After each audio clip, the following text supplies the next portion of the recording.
Well, hello and welcome to Let's Have a Conversation.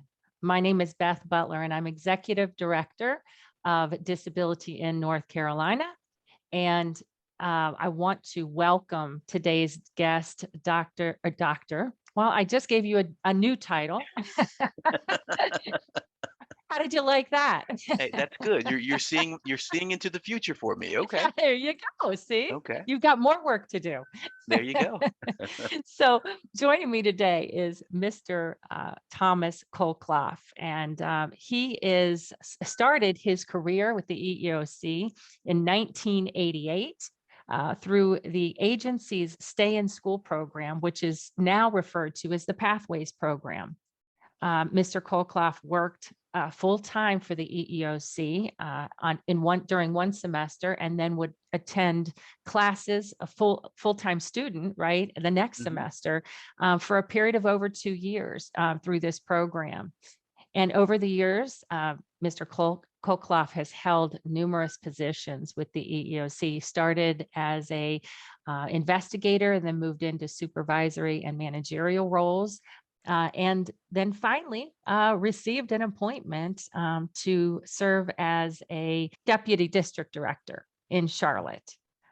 During his tenure with the EEOC, Mr. Colclough has been the recipient of numerous agency awards. I know he is a longtime friend of disability in North Carolina. I was thinking back this morning, I think you joined us for our very first mental health wellness at work event that we hosted in 2018. So hmm you are a longtime friend of ours. You've also achieved as a participant of the agency's you are active, I'm sorry, in the agency's participation and outreach and education program. And so we are really thrilled to have you here today. I know you have remained committed to disability inclusion. You are always willing and open to joining me for conversations, whether it's at our conferences, you've sat on panels. I just, again, thank you so much for your commitment to this important work. One thing that I'm thrilled to learn is that you started your educational career with achieving your bachelor's degree or master's or your bachelor's in business administration through one of our HBCUs here in North Carolina, and that is St. Augustine's University or college. And so very excited to learn more about that experience as we welcome you to this. You later got your master's from the University of North Carolina in Greensboro. And so I want to again welcome you to today's podcast. Well, hey, thank you so very much for having me today. It's exciting, and it's always a pleasure to be in the room and having a discussion with you, Beth. And I applaud you for the great work that you do, because what you do, it benefits everybody everywhere. So Well, thank you. thank And as you, you. yeah, Yeah. and as you mentioned, yeah, I graduated from St. Augustine's, and I am a proud Falcon. And I would like to say that, as a matter of fact, I drove my nieces around the campus on Saturday because I Oh, want to inspire fantastic. them to think that an HBCU, because we actually went to St. Augustine's and NC State, to say we want to show you that there are different universities and that you have and take the option to look at these universities. But being at St. Aug was a great experience for me, and I learned more about me. And I learned, and when I learned about me, if I can I just tell you how I learned about me? Absolutely. And let me say this for those that are listening. I got a lot to learn, right? Because I grew up in Florida. So we got a city called St. Augustine. Okay. hmm So St. Augustine, I got it now. Thank you for the gentle time, the gentle teaching there. St. Augustine. Yep, That's St. awesome. Augustine. All Yeah, right. but wonderful university. And I just remember a couple of things that I really uh, always take to heart and treasure. One was Dr. Fernie Brown. He was I guess, one of the advisors. He was one of the vice presidents when I was there. And something he said, and it's always stuck with me. And he said, we have the responsibility to always throw the rope down and pull somebody else up, meaning we don't live in this world alone. We have a responsibility to each other. And it's very meaningful. And the other Absolutely. thing that I learned was from Dr. Presnell Robinson. And as a matter of fact, the library at St. Aug is now named after him. But something he said that was key, that I think everyone needs to understand, and that education is the great equalizer, and that we can take any and everything away from a person, but as long as they have gotten themselves educated, that you can never take away, and they can use that education to make their dreams come true. Mm, absolutely. Very powerful. And that is so true. I think one of the things that I'm most excited about, and I know that you're going to be talking later today with some of our mentees as well, is our CommunAbility mentoring program here at Disability in North Carolina. And I am so excited to be a part of that program.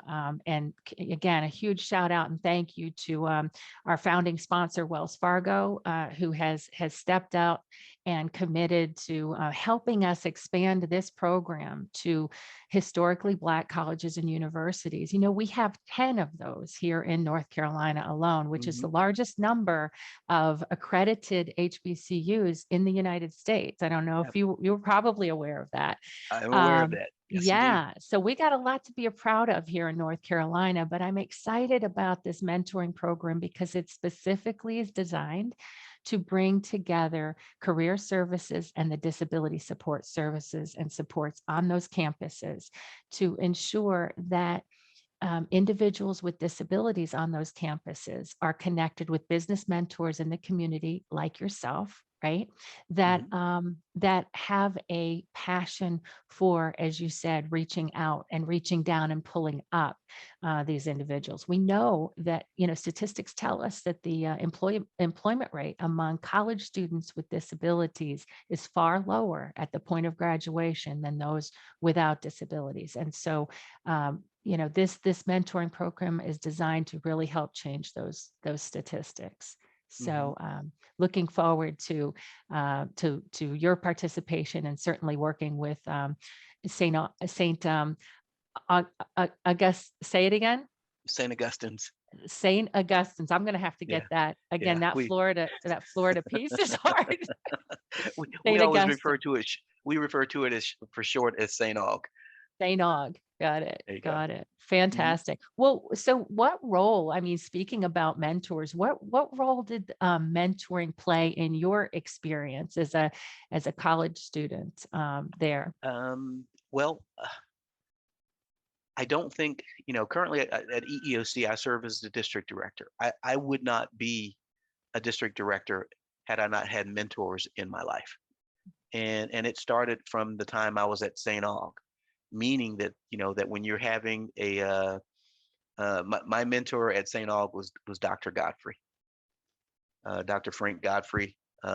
He was professor at St. Aug, Harvard graduate.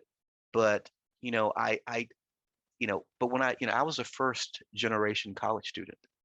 Nobody in my family had ever gone to college. So it was meaningful for me to have that relationship with Dr. Godfrey, that if I had an issue, that I had someone that I could talk to. When I started thinking about a career, that I could go talk to him, get advice. Am I on the right path, or am I just completely going down the wrong path? Because that mentor, is that mentoring relationship is a special relationship, and it's something that a relationship that you keep lifelong. Meaning you're able to call out to that person. And so the relationship that I got from him way back when, I won't tell you how many years ago, but I've tried to follow that same path. And I have, thankfully been a mentor at EEOC to several people.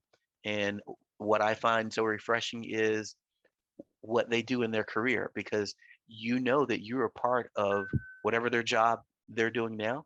You were a part of that success for them. And sometimes with the mentoring relationship, I'll give you an example of someone I was mentoring just this week. We were talking about their career goals. And as I was talking to them, I had to give them some advice. And I says, I think you maybe need to think about a career shift based on the things that you're interested in. Um, that was a hard conversation. However, the good news is I think that the person could hear it from me because it wasn't the first time that they've had a relationship. Right. We've had a mentor relationship for like 5 years, so the person, and that they have their interest for you. So I'm excited about the initiative that you're starting, and I would say to any student that for your career well-being, you need to reach out, find a mentor, connect with someone that will be there for you. Again, Beth, I'm a district director. Yeah. I have a mentor right now who's another district director. The moment I got promoted, he didn't have to call me. I called him and said, I want you to be my mentor. And we talk at least once a week about how are things going, or I try to bounce ideas off of him. And of course, we laugh and joke now because he's like, I'm stealing your ideas, man. And I'm like, no, I'm stealing yours. That's awesome. Well, and you raise that good point once a week, right? I know that one of the things that is so, right, valued, and particularly among all of us, but certainly college students, their schedules are packed. Right. So when they have the opportunity and they've got choices as to how they spend their time, what would you say in terms of the value, right? And yes, you have time. You have the option of spending time in doing lots of different things while you're on campus. Mentoring is just one of those. But what makes that? What should make that a priority for students? Again, I know once a week maybe a lot for some, but what are your thoughts on that? Well, I think that, as a wise person said, um, where your heart is where your treasures are, and you can Mm. tell those things. So I would say that having that relationship, it is important, and it does, and typically, I spend an hour a week, maybe, with my mentor. Sometimes, I mean, yesterday we talked, it was 10 minutes, but you take the time in those 10 minutes to state, what exactly, what's happening in your life, find out what's happening in theirs, and you learn some things. Um, Other people that I mentor, because right now, Beth, I'm actually a mentor for 4 people within our organization. For 2 people, I am a situational mentor, meaning uh, they just call and we just talk about whatever they want to talk about. You know, and sometimes, like last week, I talked with one situational mentee, and it was really a conversation about encouragement. And that's what it was about. Their goal in life is to get their PhD in doing diversity and engagement programs. So we talked about, hey, well, maybe you need to do a detail somewhere. And guess what? Last week we solidified, they found a detail, and they're now enrolling in their PhD program. So we kind of map those things out. Another person that I'm actually their mentor, we put it on the calendar and it's scheduled. One person is only 1 hour per month. Another person, we have a conversation 30 minutes every other week. Mm, Um, fantastic. but Yeah, what so you you do is make you it you fit. make time. You Yeah, you make make it it fit. fit. And Hmm. and if it's a priority, you can work it in. And like you said, as well, I think earlier around the different options we have now. It doesn't have to be a long meeting, right? It can just be a phone call. It can be a Zoom call like we're doing now. There's really so many ways that you can connect with individuals and have those conversations. That is Right. important. The And other thing I think is important is it's about network building. And someone once asked me, Beth, at EEOC, our mission is to investigate complaints of discrimination. But someone asked me once, well, what do you really do at EEOC? And I always like to say, I'm in the relationship business. That's why you and I are really good friends. I'm in the Mhm. relationship business, building relationships. And to me, that's really what having a mentor is about, because that mentor is going to introduce you to other relationships that they have. And, because as big as the world is, it's really small. And you'd be surprised at who knows who and how someone can help you navigate um, what could otherwise be chaos in your life, but they could help you navigate it. And a mentor is a good start to help you. So true, so true. And in some of the sessions that we've done with some of the mentees as well, there's a big piece of this around kind of finding that mentor, right? If Hmm. if you're in school and maybe you don't have an organized mentoring program like CommunAbility, how do you identify and find those mentors that are out there?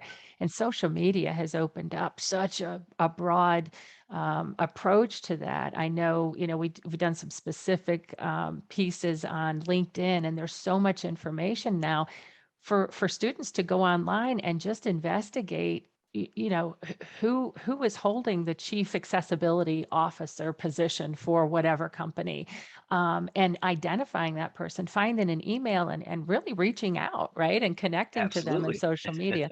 So there's really no limits to really what a student or anybody really could do in identifying that mentor that they'd like to have. So I'm excited. I know I can certainly count on you to be a part of that Absolutely. conversation as we move forward. So I love that and look forward to more. So let's move into kind of your work with the EEOC, and I know you guys have had a longstanding commitment, but you and I have stayed, as you said, connected over the last few years. Talk about the EEOC's commitment to increasing the representation of people with disabilities within the EEOC. Well, as you know, the Americans with Disabilities Act is one of the laws that we enforce it at the EEOC.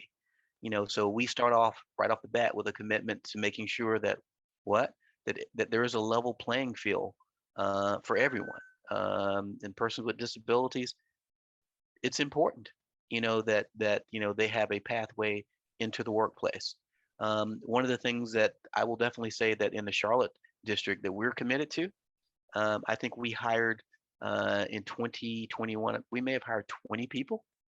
I would dare say that 75% of the people I hired, they all have a disability. Mm, Okay. fantastic. And again, you know, disabilities, everyone who has a disability is a unique disability to them. And you've heard me say this before, Beth. We need to appreciate every person who has a disability, because if we live long enough, we're all going to have one. Okay, we're all going to have one, and so That's we right. need to embrace each other with that. But but Yeah. but one of the things that we look for is with Schedule A hiring. That is one Mhm. way that people can be hired within EEOC or the federal government, and it's pretty simple as a Schedule A applicant to apply for a job. It's really a letter from the person's doctor, their resume, and they submit it to the hiring official. And the Mhm. hiring official then conducts an interview and determines, hey, is this the candidate that I'm looking for? And as I stated, I'm gonna knock on wood. I'm at my desk. I got some really great candidates out of my 75% last year. Really, Yes. really good candidates. Um, Fantastic. Well, and and it's again, statistically, we know, right? There are a number of, I mean, 11% of our undergraduates in colleges in this country are people with disabilities, right? mhm, 11%. And when we look at the employment rate of those undergraduates as they transition from college to career, it's, I think, a dismal 20, maybe 27%, 28% employment rate, versus about 20 or 75% or better of those without disabilities that find right. employment right out of college. So, Yeah. I was just at a job fair last week at UNCC. So what is the EOC doing to tap into that talent? How did you find such success in sourcing the Well, talent? I use a program called WRP. and I'm going to look up real quick as I can see if Yeah. I can see what the name of it is. But the WRP is kind of like a database, and in that database, I'm able to go there to find recent college graduates. Mhm. And it's a program through the Department of Labor.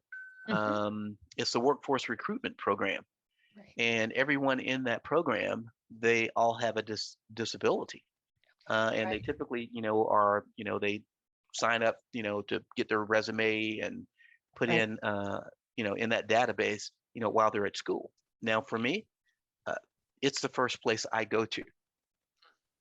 And what I typically tell my recruiter is before I advertise for a position, I want to check and see who's there. And because the other thing about the WRP site is I get to look nationwide. Mhm. And if there is a candidate who might be willing to relocate, hey, we'll do that.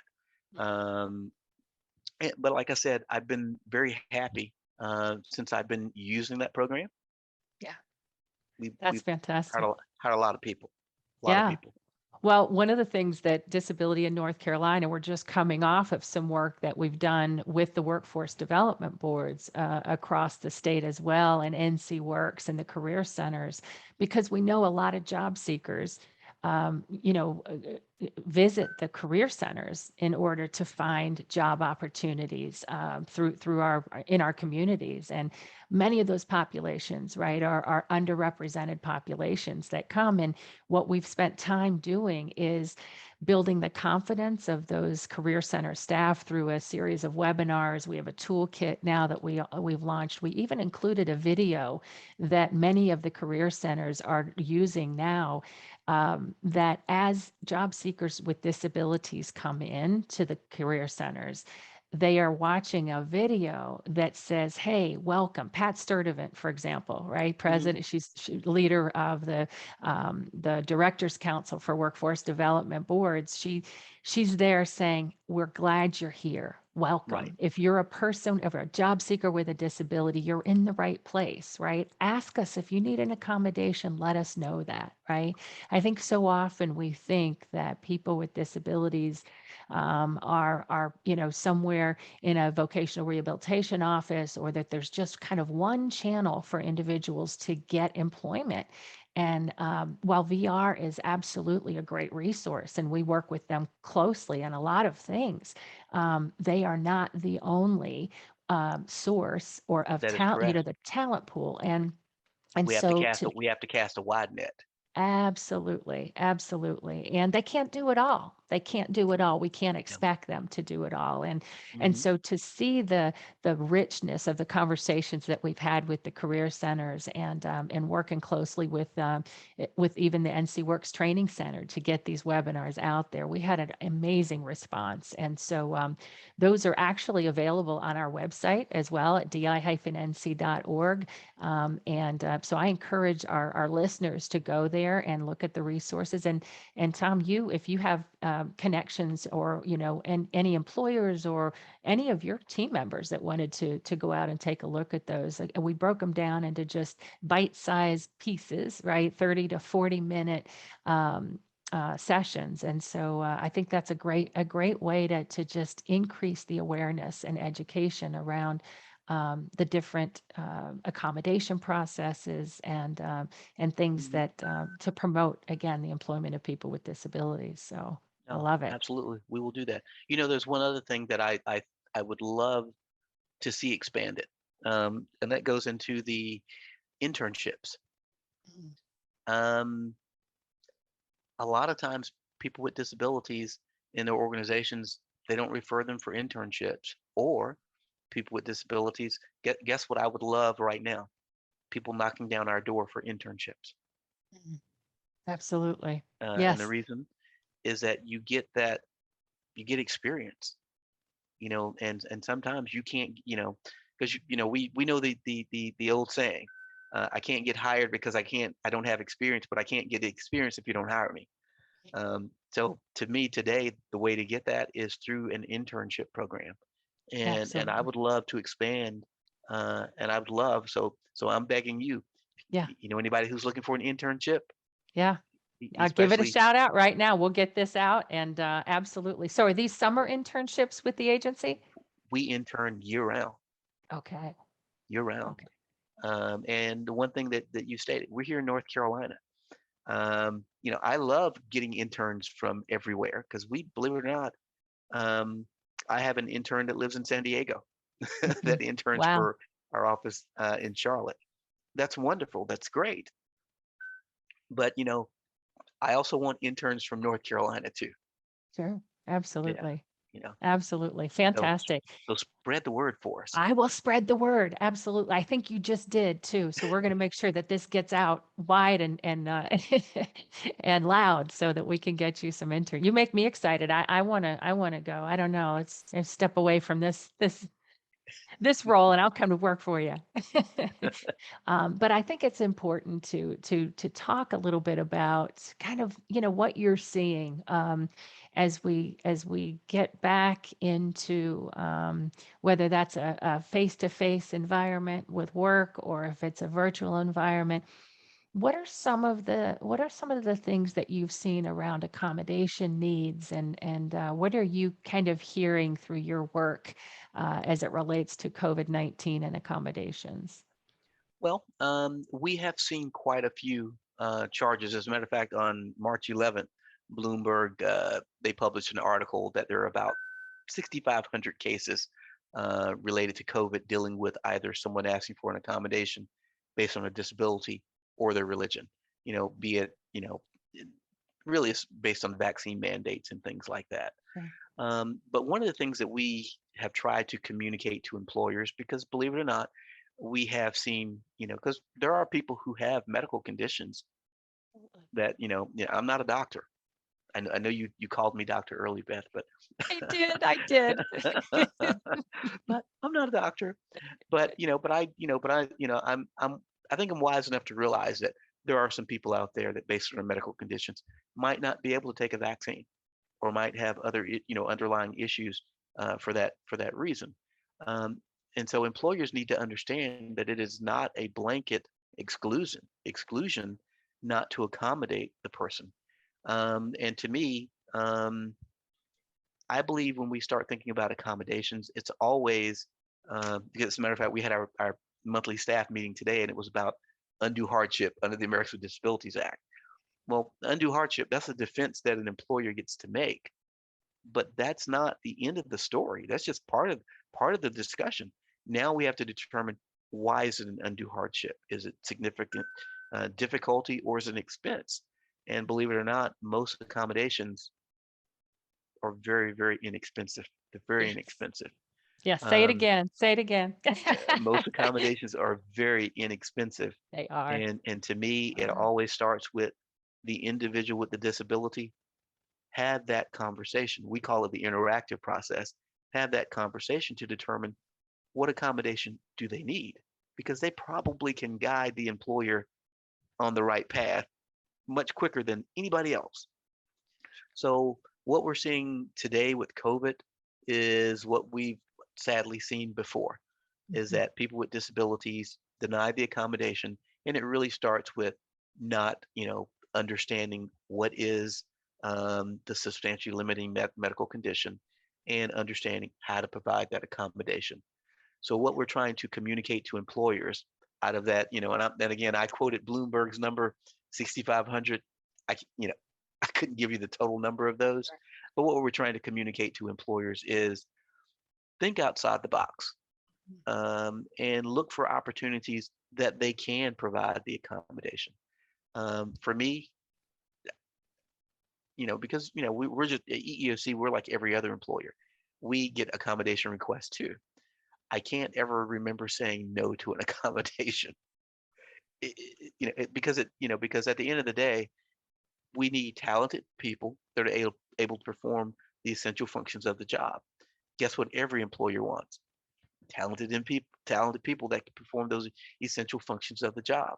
And so if an accommodation is needed to be able to do that, then we should do it. And that's all we're saying to employers. Um, That but makes that again, makes complete sense. And I love what you said, and it's true. We've been having these conversations for years and years and years when it comes to the cost associated with an accommodation. And you're right. That is a tough argument to win, Hmm. which is an undue hardship because, immediately, you go to look at the, the, the, the, the, the income, right, and the assets that a company has. And it's a tough one to win when you're saying, come on, really? I mean, the average cost of an accommodation is most often less than $500. Yep. And a majority of them are free, right? They cost nothing at all. It's Nothing. just a matter of reaching out and implementing a flexible work schedule or, some other type of a modified workspace of some kind. So it's really not an expensive ask. And I know a lot of companies, particularly those that are focused on this, will have a budget. They'll have what's called an accommodation budget and a line item in their fiscal, plan to say, no, we are going to Right. allocate certain dollars associated with that. And man, if that doesn't, create a powerful statement, right, on behalf of that Right. company. And Um, and many times, there may be tax credits for an employer to provide accommodations. And I would say that because the Charlotte jurisdiction is in Virginia, North Carolina, and South Carolina. And in each one of those states, there are state organizations that will assist employers in determining accommodations. One of the organizations that we always reach out to is the Job Accommodation Network, that is very helpful. Um, Also, I've worked on cases with vocational rehab to say, okay, can we bring an engineer in to do a study to determine what is the best accommodation? And as you stated, Beth, and I'm echoing it because we said it in our training this morning, most accommodations are $500 or less, and most of the times it's less. But some of the accommodations that we have recommended during this period of COVID is, a person can't take a vaccination. Okay. Well, we all have worn face masks. Well, face masks are accommodations too. Periodic testing, telework. If we're looking at, technology, equipment, well, again, the person who has the disability is best at knowing what technology, devices will work. Also, reassignments at work, modified shifts, and physical distancing and transferring. But the thing that I always think of with reasonable accommodations is think outside of the box. You know, um, it's not the one size fits all. It's an individualized assessment. And to me, I think if we have conversations, we can always come up with what I like to use the word, the reasonable accommodation. We can always come up with it if we have the conversation. That's true. And I've said this as well over the last couple of years. What I have been probably so proud of when we look at our member and sponsor companies, and companies that were doing work around disability inclusion prior to the pandemic, um, all of a sudden, we were faced with the idea of virtual work. And I think you'll agree when I say so many times, right? An accommodation prior to the pandemic included an individual's need to work remotely on occasion. And Mhm. that was always hit with oh, we got to have our people in the office. We got meetings. Our managers, our supervisors, you can't manage somebody remotely. You can't manage. And so that really closed the door for so many individuals with different types of disabilities. You know, let's just say as well, transportation is a barrier It to big time. employment, not Absolutely. just for people with disabilities, but when we talk about underrepresented populations as a whole, Right. transportation is a big Is a piece of that. problem. And especially if you live in a remote area or Yes. it's tough. And what we learned overnight is we can accommodate, right? Well, all overnight, our our world, right, had to go, how do we do this? How can we pivot from in-person to virtual. And yeah, the road was bumpy for some, but within a matter of a very short time, we were doing it. And not only doing it, but we were doing it successfully, right? You and Mhm. I are on a virtual podcast now, right? Which is something that we may not have considered 2 years ago. I think that is probably the biggest lesson learned, if you will, among businesses, because they have now, instead of starting the conversation with, well, why do I have to accommodate somebody that needs a virtual, option to work from? It's why not, right? Why Why not? why why wouldn't we? Right? Of course, Yeah. that makes sense. And I do believe so many were positioned to make that transition. I know one company shortly after the shutdown had one employee that was hard of hearing. And because of the work that the company had done, allowing this individual to work remotely on occasion, he transitioned seamlessly, right, into the Right. work from home. And he didn't miss a beat. He kept working, and he didn't, by no prompting by anybody, connected with his network of those that were deaf or hard of hearing, and through social media, and just full of gratitude, right, for a company that supported that. And again, that's not to say, oh, well, a person with a disability has to be overly gratuitous. That's not my point here. My point is, you can't buy that kind of publicity. You can't buy that sense of loyalty and commitment and praise from anyone, right? In terms of advertising, Mhm. this Mhm. individual was the network that he had, and those that saw the video that he made. It was hugely impactful, and the brand of that company, right, as a result, It gets went up. lifted gets Yes, lifted in indeed. the process, right? So it's an important piece of, I think, the learnings that we've had. Oh, absolutely. And I'm very thankful. Um, at EEOC, we've had telework as part of our DNA for years. So, that transition, it was pretty easy. And again, as you stated, it was shocking. Um, I know for some employers, but as you stated, but they did it, and they did it very quickly. And then, and as you indicated, this is how we work now. We use these devices, and one of the things that I'm always cognizant of, and I'm thinking of, when I say remote, I meant rural areas, and that not everywhere in our in North Carolina, there's not a bus line everywhere. And when you start thinking about people, trying to get from point A, that's why I think telework is a beautiful thing. I'm not saying it's because it's $5 gas right now, but when you start looking at all of those things, Right. um, those can become barriers and challenges for people. And again, for persons with disabilities, that's what we're responsible for. That's what Dr. Brown was talking about pulling the rope up and pulling people up, that we break Right. down those barriers, so That's that right. we all have, that opportunity, for that, what we call the American dream, where we all deserve that. Absolutely.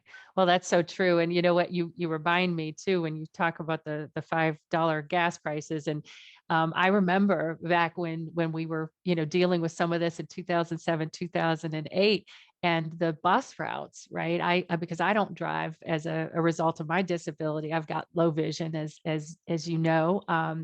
And I would get on the bus, routinely, and head from Huntersville down to Charlotte for work. Hmm.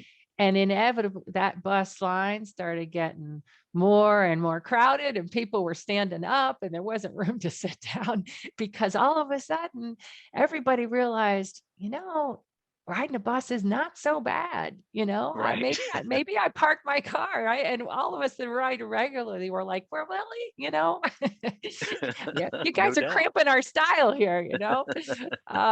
So it is interesting how in times like this, where we're having I'm going to use the word crisis. That's probably not the right, but what we learn from these experiences, right? And I think we come out of them, hopefully better and stronger as a result of that. Mhm.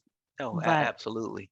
I know I had the privilege last week of doing a presentation on COVID, and I kind of did an analysis between the 1918 pandemic versus the 2020 pandemic. And believe it or not, some of the exact same issues that existed in 1918, it existed again in 2020. We did the exact same things, same Mhm. behaviors, and it kind of goes into what we're talking about today.